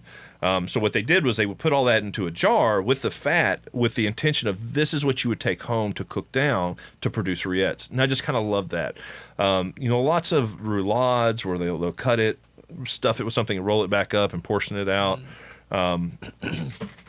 You know, but what we did differently, and a lot of garnish. You know, the Europeans, they do a lot of pastry work. They do a lot of studding with like cloves and red peppercorns and all this stuff that aesthetically makes it look really, really nice. But in functionality, less so. You know, like, you know, I even watched my French butcher scrape stuff off, you know, in order to go cook it because it's going to burn when you cook that on there. I don't really see a value in that necessarily, but that's what their consumers buy, you know. So every part of the world's a little bit different. What we did was we produced a volume of cuts, like I said, using seam butchery, that was really staggering, even compared to the other teams. Like, we all had the same table space to work on. We barely had enough room to fit everything on there. Second place team, they had 6 inches around each plate, you know. So every team approached it a little differently. Yeah. Yeah, I don't want to say anything bad about other teams or anything like that, but our approach overall was much different than the other teams, and we produced basically 3 small, like office waste trash can bags full of Waste. not usable Yeah. product. You know, we used a lot of stuff that was less desirable. I used to produce a canine cut, actually, where we worked some vegetable into, because this is something that's huge in the United States now, is people want a raw feed, you know. So this was a component that nobody else saw, you know. And in fact, one of the countries kind of balked at the idea, and I actually talked to him for a little bit about it and told him, it's like, you know, I can sell this in my shop for top dollar and sell all of it. Yeah. What do you do with it? Oh, we throw it away. Throw it away. Yeah. I'm like, so is it that big of a joke, or am I onto something that you're not onto, you know? And I think that alone opened a few eyes, you know. Yeah. Now, I don't know if Germany's going to pay that kind of money for their dog food or not. Maybe, you know, I don't know. You know, we smoke all the bones that we produce for dog chews here, Yeah. you know, and I make better than my cost back. Let's just put it to you that way, and that's huge. Where Yeah. normally that's a waste product, you know. That's what we have to do in our shops to make money. So that was the approach we took for the competition. we practiced for 6 months for that competition. Like I said, we flew out to Sacramento. The team that won, Ireland, they practiced 28 times. They practiced every Sunday. Obviously, Ireland's much smaller. It's a lot easier to get together. In fact, most of the guys, I think, worked all at the same shop. Wow. This was the biggest challenge for, I think, the United States team. And I don't think any of the other countries dealt with the challenge like that we had, basically. We had to fly people from one coast to the next. Had to fly me from third coast, out there. That was time away from family. That was time away from our businesses. And just all in all, just a huge commitment to do versus, a team that, okay, it's Saturday. I want to drive up to Belfast and I want to practice, until Sunday and then drive back and be back at work on Monday.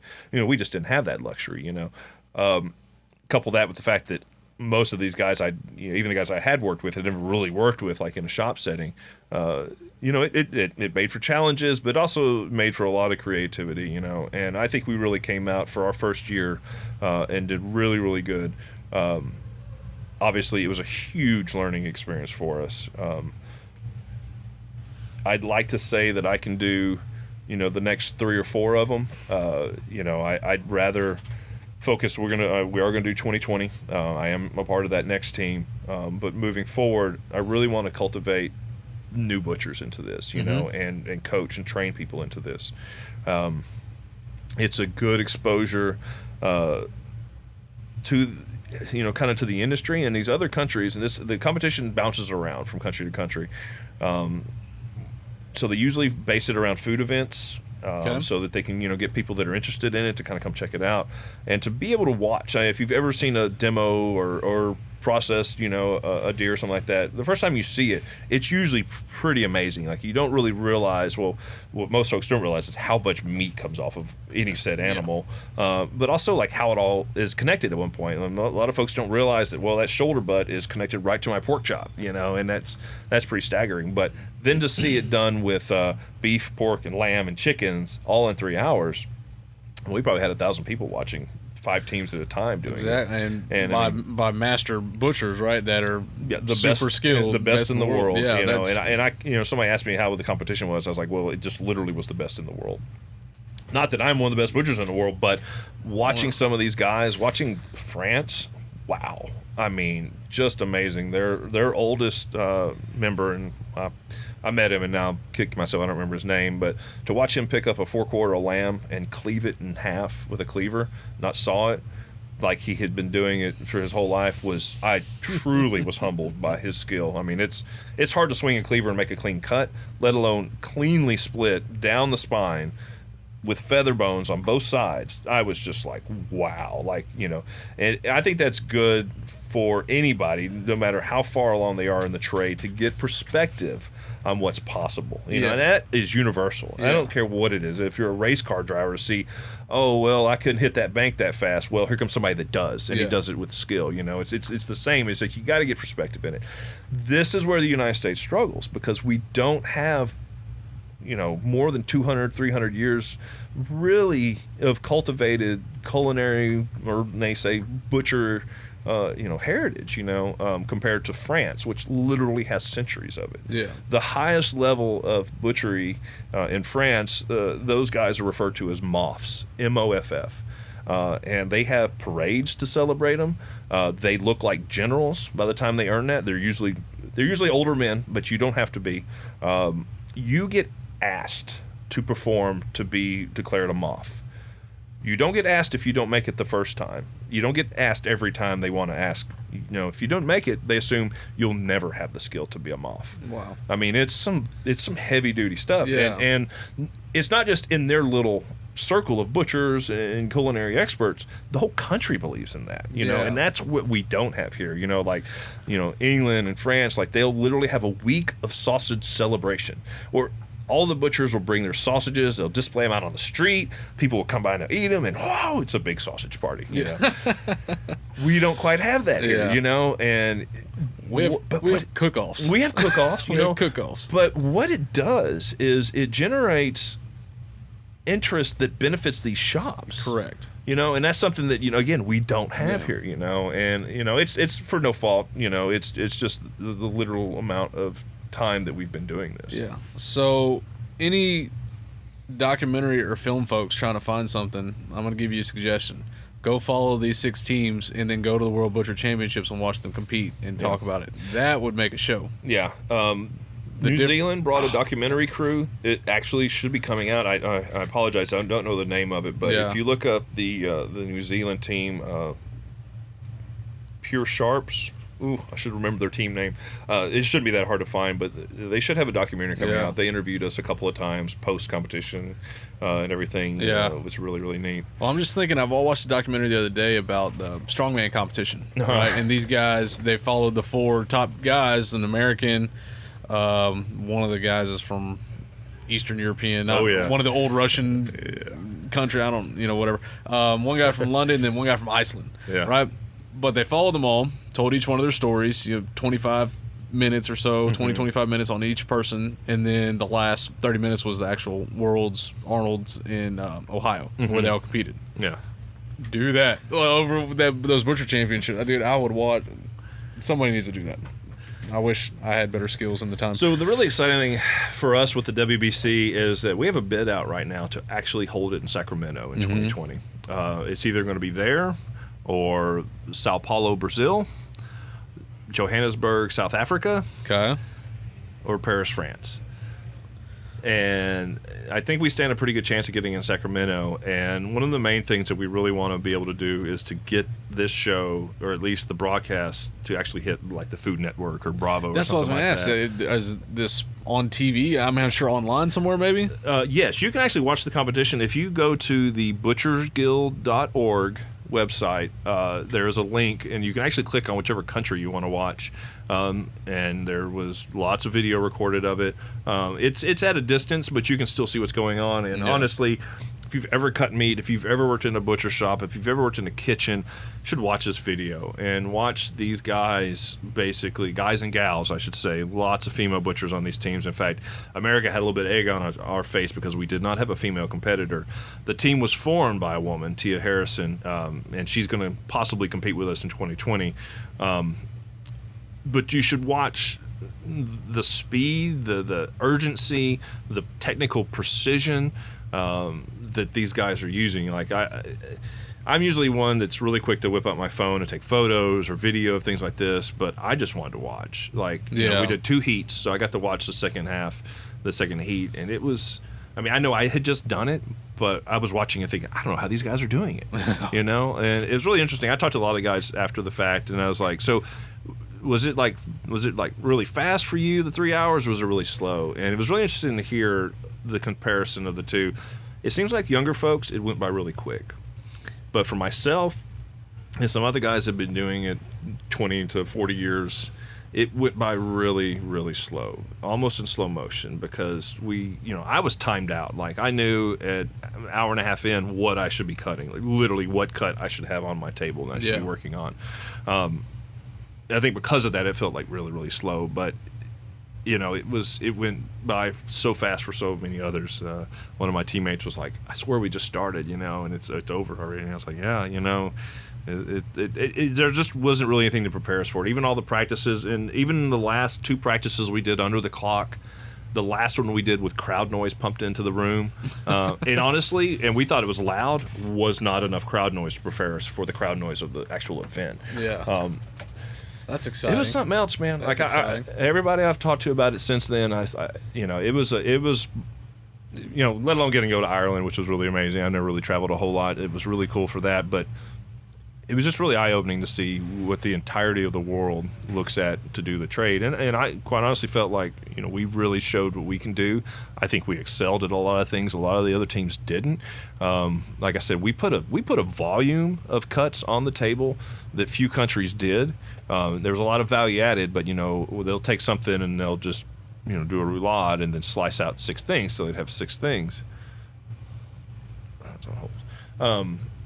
We had individual muscles.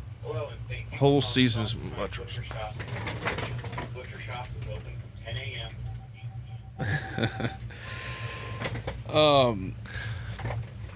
Yeah, that's exciting. So what is the Texas competition looks like that you said you. So you yeah, Beef Loving Texans, which is a marketing component of the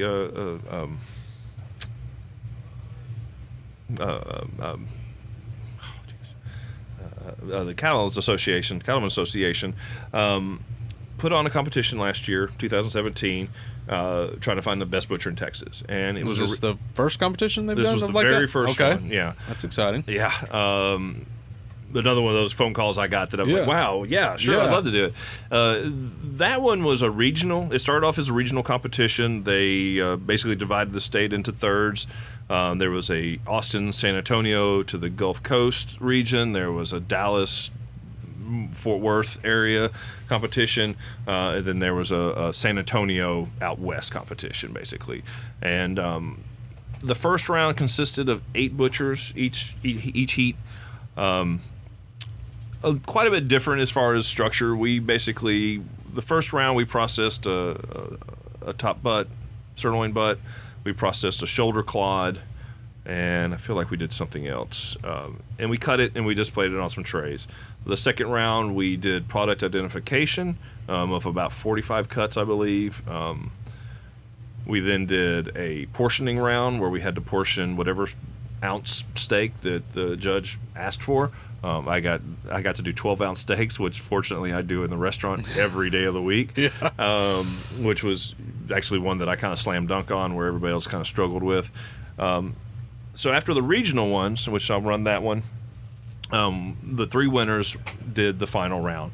I competed against Mike Majazak out of Houston, which actually runs Majazak's meats and seafood down in Houston, which you should totally check out. Yeah. Mike's great. He actually went to the same trade school, we found out after the fact, that I did, to learn our trade, which is really, really cool, I thought.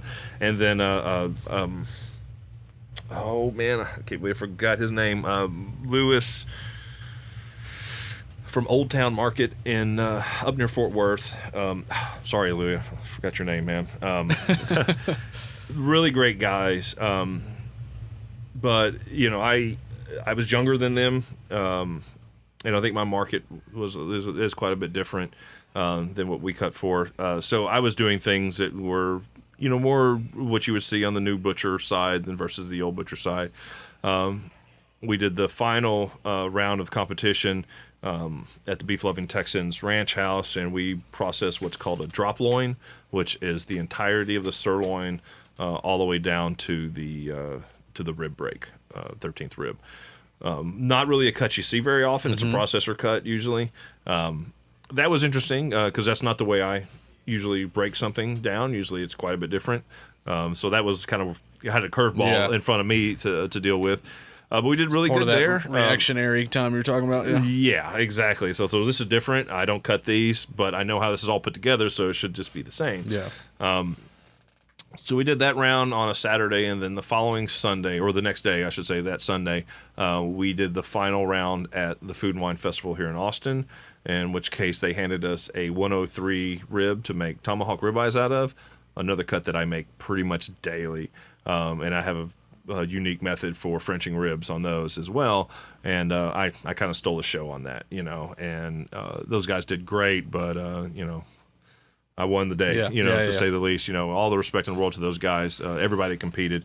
You know, I felt like, and I expressed this to the organization right away, it's like, you know, I had an unfair advantage. Like, I've done demos before in front of people.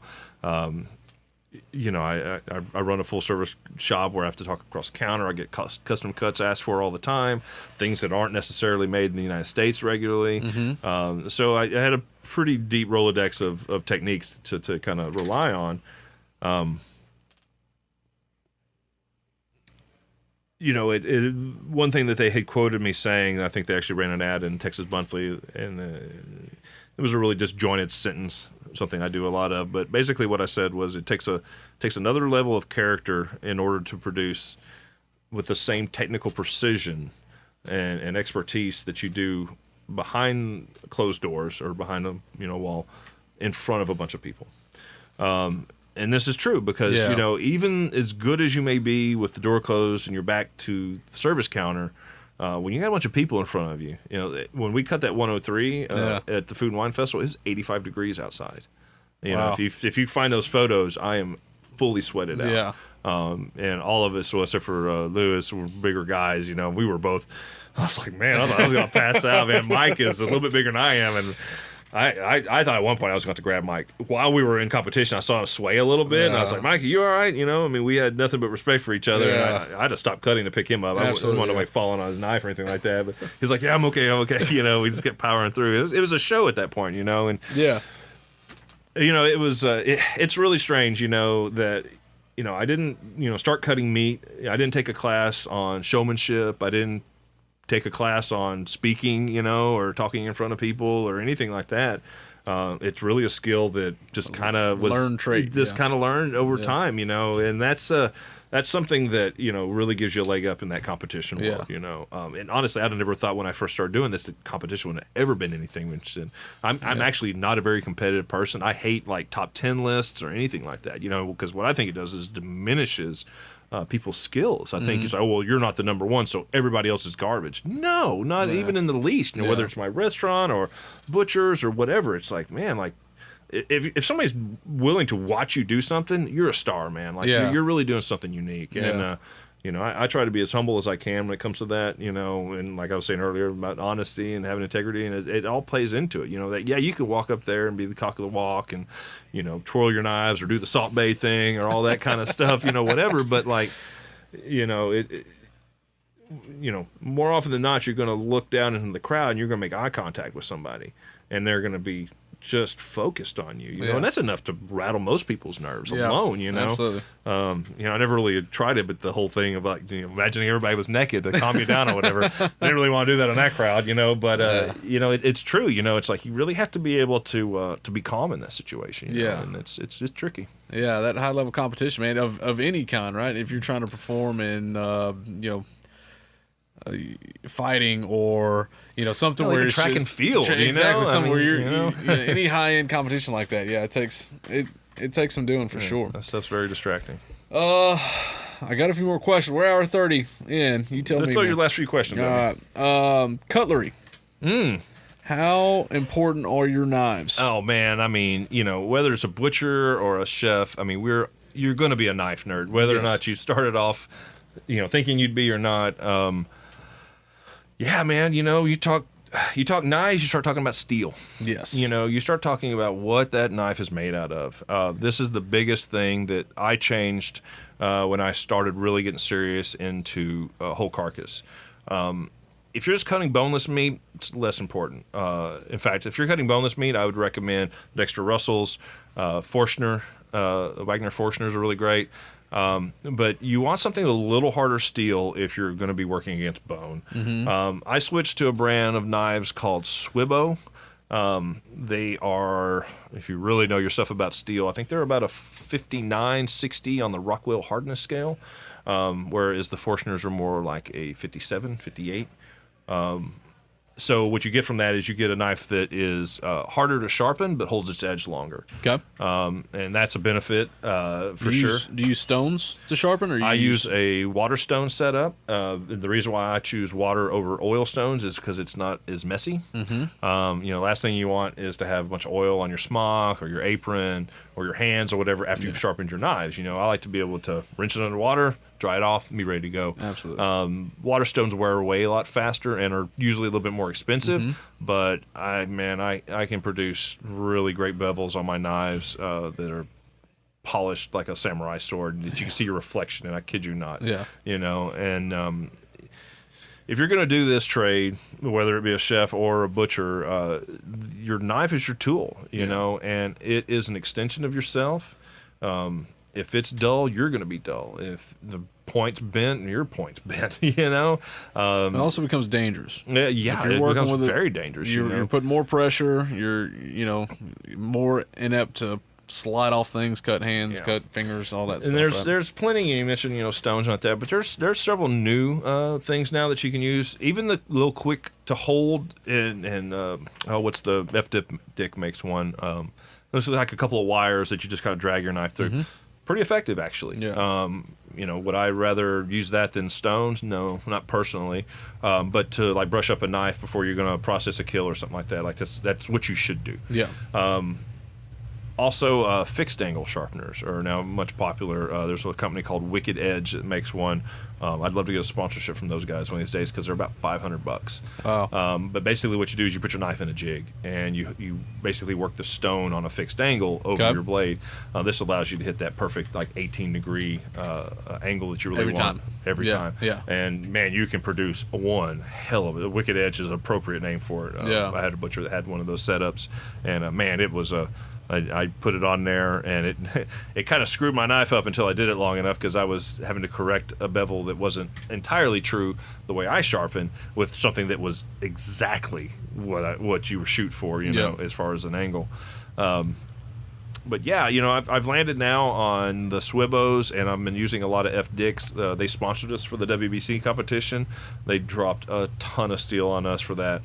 So I've just recently started using some of their different knives, and honestly, I've really enjoyed them. They're much more expensive than other knives. Again, it has a higher quality steel than most. And I actually really like those, but I never did want to pay for them when I was having to buy them full price. Yeah. But they're great as well. Take your knive seriously for sure. And how long are these knives lasting you? I mean, it's interesting. Each butcher's gonna be a little bit different. I've always been in the mindset. Well, first it depends on the style of knife that you're using. If we're talking about a boning knife, or a breaking knife, or a steak knife, or a sticking knife, or a slicer, or whatever. Let's just talk about boning knives for a second. A boning knife is very thin on one side and thicker on the other side. As you continually sharpen that, you're slowly getting to that thicker side. And what you don't want is to be using a wedge to push through meat. Sharp as it may be, it requires more effort. It also displaces the meat while you cut it, which can create some off angles and just not be a true cut. So normally, I'll take my knives down to I may wear away a half inch of metal before I retire that knife. I've seen guys turn them into spikes. Spikes that term, for a very short knife that is basically all bevel. So you've sharpened it down to a point or a spike that doesn't have a bevel edge, and then the edge of the knife, it is all bevel. The problem with those knives is that they're very brittle on that edge because you've had to take away so much metal, and now your angle is so exaggerated that it just breaks off versus a knife and then the bevel. Yeah. So I don't usually try to get a forever knife, out of any knife. I retire them, If I feel like I don't like the edge I'm producing on it, at this point I have got a tool bag full of knives, so it's not a big deal for me to replace one and throw another one in there. But a lot of guys, they get quite attached to their knives, and they want to keep them for a long time. As long as you're maintaining it and taking good care of it, and you understand what you're doing, sharpening it, go for it, man. That's totally cool, man. Yeah. I've actually seen guys take steak knives, which are very thick on the end, and eventually whittle it down into a very small spike that they use for very tight boning, like taking off shanks on beef or something like that, where, you don't want a really long knife because that's kind of liability. Like if you're not choked up on it or it's going out too far and you slash into the muscle while you're doing something, well, you've kind of ruined something. If you just want to cut ligaments, which spikes are usually used for, and you know exactly where that is, you just take that really sharp all bevel knife, cut that really tough stuff. And the same with breaking knives. Breaking knives are usually a little thinner, so as you sharpen them down, you get down to that thicker part of the top of the knife, but normally the metal's so thin on those that you do get a really brittle edge, and inevitably if you bang into a bone or something like that, you're going to put a big chip in it, and then it's done. And that's the whole thing. It's like, I don't want to spend that much time on a knife to bone out a femur and then chip a quarter-inch chunk out of it that you'll never be able to repair. And you'll chip a brand new knife too if you do that, but you can take that back to the stone and correct it. So if you get attached to your knives, cool. If you want to replace them regularly, cool. One thing I do tell folks, like I just had a new apprentice start, and she's like, I just got a new knife, and the the edge is really sharp. And I was like, well, it's got a good factory edge to begin with. It's not going to last very long. In fact, those angles are usually like 25 degrees when they do those. And they do them on a big wheel or whatever. And yeah, it'll be sharp for like a day, but you should quickly take that to a stone and start working on it. You know, and there's a lot of videos. Carter Cutlery, the gentleman who makes knives out of Washington State, he has a lot of great techniques worth viewing on sharpening knives. I don't do classes per se on knife sharpening, but when I bring people in, I have a method that I use that's kind of hard to describe over the mic here, but you know, I'm more than happy to share that, you know, with anybody in a conversation. But for me, sometimes the most zen part of my week is when I'm sharpening my stones, sharpening my knives, excuse me. I'll set up outside on my picnic table in the sun and just kind of chill out and, you know, spend some time on it, not be in a hurry, you know, and like, you know, one thing about knives that we should talk about is, you know, I carry 5 knives with me at all times in my scabbard. And I wear a scabbard because we have a lot of people in the shop, and you start leaving knives on the table with multiple people, eventually somebody's going to cut themselves on that. So I require scabbards in my shop. But you don't need 5 knives. Some guys can use 2, a long knife and a short knife. You know, that'll get it done. I like to have lots of sharp knives on me in case I do have an accident, or if I drop something on the floor, I don't want to go clean it. I'll just go put it aside and deal with it later, and I've got another one for its backup. And I also have one for specific things, you know, like for boning knives, for instance, you know, there's a stiff, there's ones that are straight, there's a semi-flex, there's ones that are curved, and all different, you know, variations there. You know, if I'm boning, I like a very rigid straight knife, so that as I'm reverse gripping it, I've got this plane of the top of my knuckles that I know is a straight line, that if I'm working it, I kind of know my orientation. The curved knives, I find, work a little bit better for finish cutting or for trimming fat or working trim. You know, and just kind of those kind of variations there. You know, for the last thing I use, I actually can't stand, or straight, flexible knives. Basically a fillet knife at that point. So if you gave me a 6-inch flexible boning knife, I'm going to be like, well, where's my tilapia to fillet? Because that's about the only thing you're going to do with this, you know, because you can't take that knife into a whole carcass and get much use out of it, because, in fact, they'll break. You know, we do a break on the hip where we have to separate the soft joint on pork. I've seen more than a few knives broken in there. And I'll laugh at the guys. I'm like, let me see what you used. Oh, yeah. Here, let me show you what I use, you know, and it's, you know, basically a very rigid, stiff steel knife, you know, that doesn't break under that situation, you know. Cool, man. Yeah. I know knives they're becoming more important to me after talking. I mentioned earlier Stephen Postilnick on from Houston Edgeworks, and he was talking the world of barbecue guys getting some custom knives made, but he also told the story of a guy who used a saber style knife. They have a farm out in Katy that's like they're making Spanish cured ham or something like that, selling into Houston. But that shop, they're doing traditional. They brought the breed from Spain. They're feeding them Spanish acorns. They're cutting them with the Spanish style of butchery, and it's a saber where he says like their whole arm is the joint to kind of work, and the way they cut is kind of, they don't cross muscle groups, right? They're seaming. There you go, exactly. Yeah. Like you mentioned earlier. So that's their style or whatever. Well, the guy was coming in and was having hand problems, getting like carpal tunnel, because he was using just the white handled, you know, Dexter Russell's probably. Exactly. To cut these things, and it's a big long blade with a thick edge curve that's just, it's a lot of metal. It's moving his hand. You know, he's wearing the gloves and that white rubber handle, and it's just slipping in his hand, and he was gripping it so tightly that he was starting to develop problems in his arm. So he made him a custom-made blade to use it, and unfortunately, he brought it into the shop, and the guys that are running the place from Spain, they said this isn't Spanish steel, or this isn't what we use in Spain, and they threw it out. Few people are quite as uptight as the Spaniards when it comes to that kind of stuff. But to be fair, their trade is pretty impressive. What they do over there. Yeah. So The last. I've never had a custom knife made for butchery. I've seen a couple of guys bring them in, and the only reason why is that they're usually pretty expensive, and I've seen more than a couple break. Okay. The forging process is difficult, and there's definitely guys out there that understand steel in order to put together, but any little imperfection will mean a broken knife, Yes. and that's just sad to see. You'll spend 2 or 3 times, if not more, for a custom made knife than you would for a commercial made knife.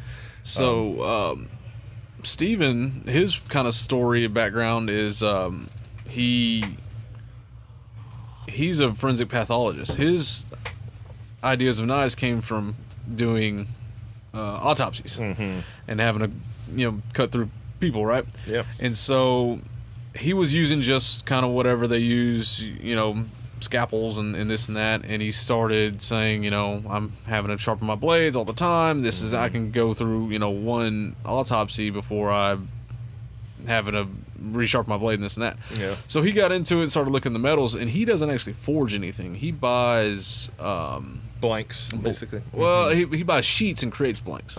But he gets his like nickel, and he's playing with the metallurgy of these blades to keep edges longer, basically. And then per the purpose of what he does, he had some 14-inch, super thick, like quarter-inch, almost half-inch thick stuff that he uses to do some specific cuts or whatever. And he, on the podcast, he kind of goes in detail. But it was fascinating to me because I was kind of the same thing. I'm like, well, how are you taking these metals and kind of putting? He says, well, I buy the sheets and have the blanks cut out of them. And he says, and he talked about the mills that he gets them from, or Pennsylvania and this and that, and how they started making butcher steel available, because he says these steel mills didn't. The butcher was a afterthought. Yeah. They were making bridges, and they were making tanks, and they were making this and that. And the funny thing, he says some of the strongest steel that he uses for chef knives and this and that is tank steel. Oh, that's really? got I don't remember, the chromium or something, and nickel and this and that. Yeah, chromium's a big Yeah, metal so to use in he's got he's playing with those percentages and kind of getting to, and then I think he's got it pretty dialed in to where if someone's asking for specific things as far as boning as a chef knife or the brisket knives he's starting to create, and then of course on his own practice of the autopsies, he's got scalpels that he's making, and he's got some pretty impressive stuff over there. It's interesting. Blacksmithing is one thing I've always wanted to do. Like, I would make my own knife. I would really thoroughly enjoy going through that process. The problem, he says, this is coming from him, right? He says these folks are out there doing the Forged in Fire show, right?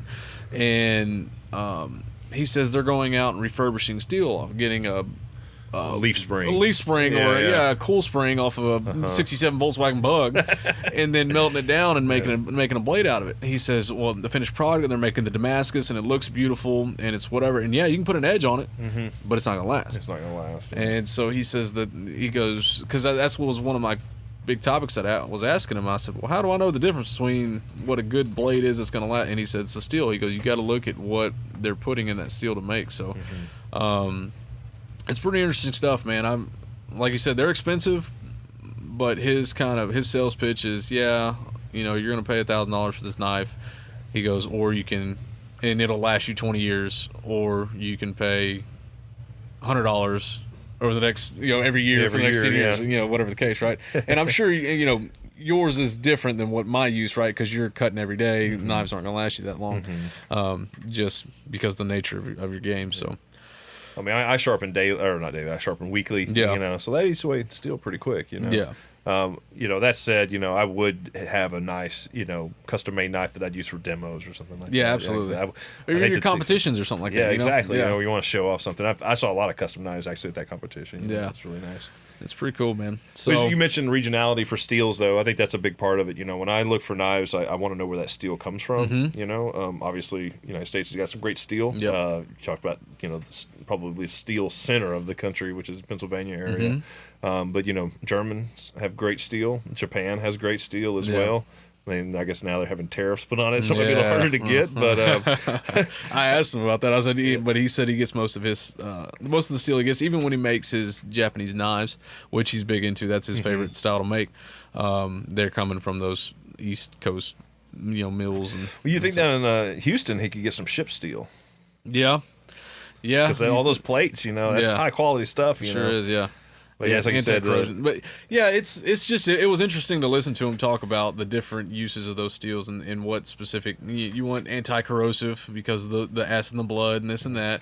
It's got to be some of it right. There's some blades are about strength, some are about flexibility, some are about so each one's got that whole world is fascinating. Well, and then you couple that with what you have to make your municipal health departments happy, which is you can't have carbon steel anymore. Like if they see any rust or anything like that in your blade, they're going to be really unhappy with you. So it's got to be stainless, basically, or at least clad. Yeah, absolutely, man. Well, Mr. Butler, this has been great, man. Yeah, man, it's nice talking to you, Jared, for sure. Absolutely. Run the gambit of topics there a little bit. I think. I love it. That's what it's all about, man. We try to hit them all. Yeah, man, really appreciate you coming on. This has been awesome. I'm about to go out and enjoy some of y'all's great restaurant food and some of that cold beer. Awesome. But yeah, man, love to have you on again. When you come down to Houston, let me know. Yeah, for sure, man. Houston Rodeo, y'all need to get on the ball and start getting that Butcher Championship incorporated into the Houston Rodeo, that 2-week event. Yeah. That'd be where it's at. Yeah, I'm surprised they haven't done that yet. But yeah. Let's make that happen. Let's make that happen. Somebody out there with some pool, let's make that happen. That just makes sense. All the sense in the world. So, hey, man, appreciate you going on. Tell the folks your Instagram, location of the shop, all that stuff, man. Yeah, you can find us at 1912 East 7th Street in Austin, Texas. We're pretty close to downtown. You can follow us on Facebook, on Instagram. I have a personal Instagram account, Austin_Bryan. I post lots of photos of meat, sometimes some dogs, sometimes my wife, but mostly meat. Yeah. And, I respond to comments, questions, inquiries. I won't get my email out here, but if you want to reach out to me via the shop, I consider myself a local educator, and I want people that have questions to approach me. And if I've got time, I'll definitely talk to you. Awesome, man. Awesome. Like I said, man, I feel good that you're out representing Texas out there. Thank you, man. In the championships, and like you said, the recognition y'all are getting around the country. So that's pretty awesome. Thank you again, man. Yeah, man. Thank you, Jared. All right, y'all be good. Thank y'all for listening in.